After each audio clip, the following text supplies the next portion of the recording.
इस वीडियो पर हम यूजर्स एक्यूरेसी, प्रोड्यूसर एक्यूरेसी और कापास कोफिशिएंट एक कन्फ्यूजन मैट्रिक्स से कैसे एस्टिमेट करें वो देखते हैं। ठीक है, चलो शुरू करते हैं। सबसे पहले जो इन्फॉर्मेशन है यहाँ पर vegetation, agriculture land, water, background, settlement है, एक रो पर और कॉलम वाइज भी है यहाँ पर। ठीक है, सबसे पहले हम जानते हैं ये है क्या। सबसे पहले ये जो है हमारे 100, ये मतलब ये कि वेजिटेशन मतलब वेजिटेशन प्रेडिक्ट किया था और सच में भी वेजिटेशन है। ठीक है, अब यहाँ पर जो आप देख सकते हो ये 13 जो वैल्यू है, मतलब प्रेडिक्ट तो वेजिटेशन किया था लेकिन वो एक्चुअल में है एग्रीकल्चर लैंड, मतलब यहाँ पर गलती हो गई। सो प्रेडिक्शन गलत हो गया। 13 पिक्सल ऐसे आए जो वेजिटेशन नहीं है। ठीक है, इसी प्रकार बैकग्राउंड भी सिमिलरली डायगोनल एलिमेंट आप देख सकते हो, मतलब ये जो डायगोनल एलिमेंट 75, ये वाटर का, ये बैकग्राउंड का, सेटलमेंट का, ये सब हमारे करेक्टली प्रेडिक्टेड है। और बाकी जो इन्फॉर्मेशन है वो मतलब they are not correctly predicted. वो एक प्रेडिक्शन किया था पर सच में हमें ग्राउंड में पता चला कि वो कुछ और है। तो सबसे पहले हम क्या करेंगे, जो भी ये वैल्यूज़ है ये कॉलम वाइज हम समेशन करेंगे और रो वाइज भी समेशन करेंगे। ठीक है, तो इसके लिए मैं क्या करता हूँ, इक्वल टू सम और ये टोटल वैल्यूज रख देता हूँ और इंटर कर देता हूँ। ठीक है, इसे एक्सपांड कर देता हूँ मैं। चलो इसी प्रकार से यहाँ पर भी सम कर देता हूँ मैं, और ये सब यहाँ आया, ये कर दिया। चलो एक्सपांड कर देता हूँ। अब ये रो वाइज और कॉलम वाइज जो भी टोटल वैल्यू हमें, क्योंकि सैंपल तो एक ही है, टोटल नंबर ऑफ सैंपल्स तो एक ही आना चाहिए। 429 है टोटल। चलो यहाँ मैं देखता हूँ, यहाँ भी 429। चलो ठीक हो गया। ठीक है, अब हमारा टोटल नंबर ऑफ सैंपल तो ये रहा 429, इसमें कोई डाउट नहीं रहा। Total number of corrected sample मतलब करेक्टली प्रिडिक्टेड सैंपल, ये रहा हमारा। जो भी डायगोनल एलिमेंट्स पर वैल्यू है वही समेशन है। ठीक है, तो इक्वल टू ये plus this value plus this value plus this value plus this value.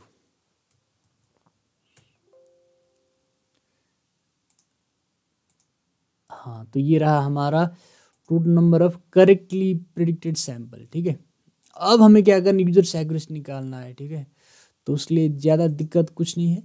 सबसे पहले वेजिटेशन, तो यूजर्स एक्यूरेसी के लिए हमारे वेजिटेशन करेक्टली प्रेडिक्टेड, हमें डायगोनल एलिमेंट्स पर फोकस करना है। ठीक है, करेक्टली प्रेडिक्टेड 100 है, मतलब equal to correctly predicted of vegetation value divide by total value, ये रहा। सिमिलरली एक लाइन के लिए correctly predicted divide by total. Water body के लिए correctly predicted diagonal value divide by total. Background के लिए भी correctly predicted divide by total. और फाइनली सेटलमेंट के लिए भी correctly predicted that is divide by total. तो ये रहा यूजर्स एक्यूरेसी। ठीक है, अब प्रोड्यूसर एक्यूरेसी क्या करना है, भी आसान है, correctly predicted divide by total. अब यहाँ पर हमें देखना है जो भी प्रोड्यूसर साइड पर टोटल है वो करना है। ठीक है, ऐसे इसी प्रकार एग्रीकल्चर लैंड के लिए डिवाइड बाय ये वैल्यू, वाटर बॉडी के लिए करेक्टली प्रेडिक्टेड डिवाइड बाय ये value, background divided total value, और सेटलमेंट के लिए भी करेक्टली प्रेडिक्टेड ये है डिवाइड बाय दिस वैल्यू।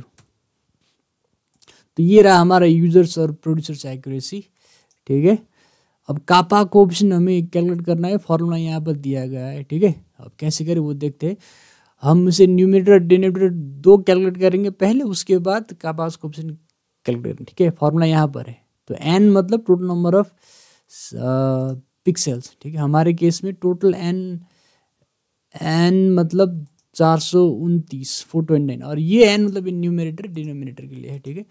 सबसे पहले मैं क्या करता हूँ, equal to total number of sample this into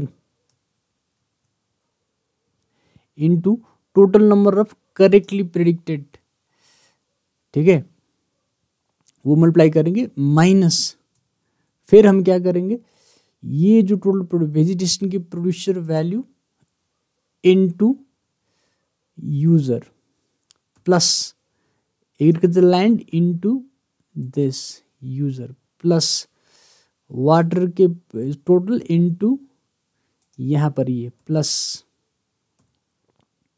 bare ground into bare ground की corresponding value plus settlement into settlement corresponding value. तो ये करेंगे तो जो हमारे न्यूमरेटर का पोर्शन है वो आ गया। अब डिनोमिनेटर के लिए हमें कुछ नहीं करना है, यहाँ देख सकते हो डिनोमिनेटर के लिए एन स्क्वायर करना है। एन स्क्वायर मतलब डिनोमिनेटर के लिए हमें क्या करना है, एन टोटल नंबर, एन मतलब टोटल नंबर सैंपल, ठीक है।